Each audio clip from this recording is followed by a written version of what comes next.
was close to the back door working on this pickup when I heard this rumbling sound.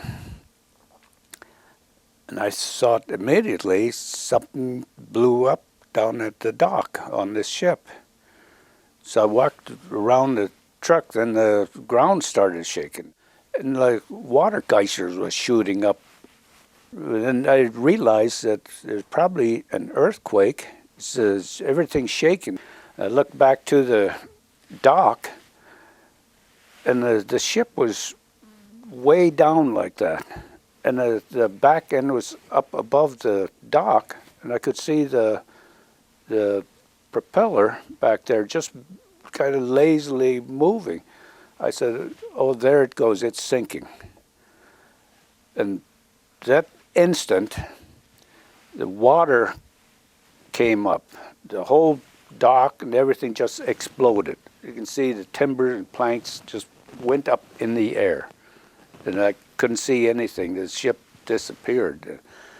It just kind of slid down. Well, the debris, the dock and the warehouses all went up. It's all water, the water, and it's coming toward me.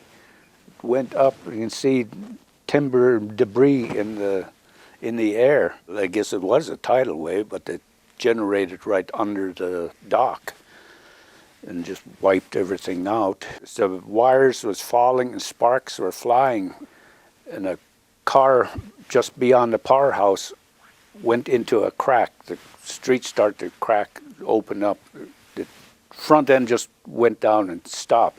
The water lines broke and the water was just gushing up.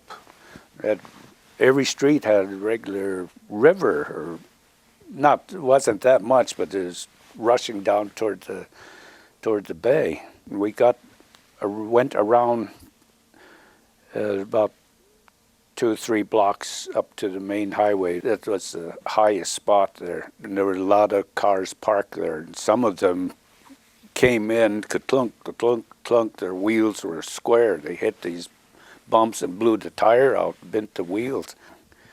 No one knew what was going on. There was no information. So we thought we'd go back town. Maybe everything's all right. So we started back to town. We got about halfway, almost to the bridges, and we saw this whole valley lit up. The whole valley just turned orange, and a bunch of car lights. A lot of cars was coming this way. And when they got to us, they said, "Turn around. There's tidal wave coming in."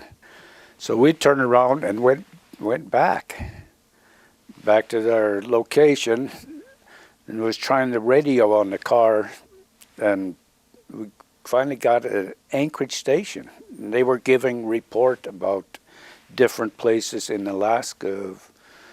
Seward, they said Seward is wiped out. They said Valdez is wiped out. There's nothing there. And a lot of damage in Anchorage.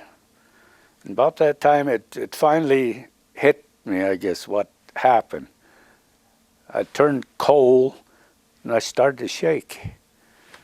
I just finally realized what had really happened, just hearing it on the radio, somebody else telling us what had happened.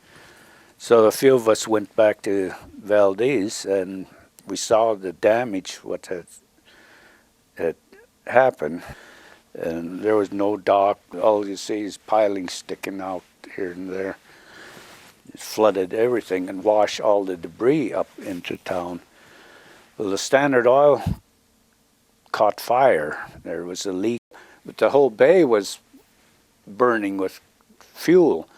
And it went over to Union Oil. And that caught fire, and that blew the tank.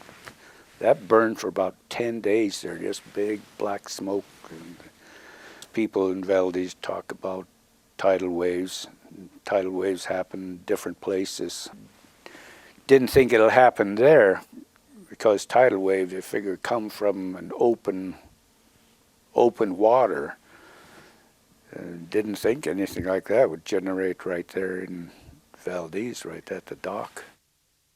And I don't talk about it very much. I don't know. It's just something I just like to forget, I guess.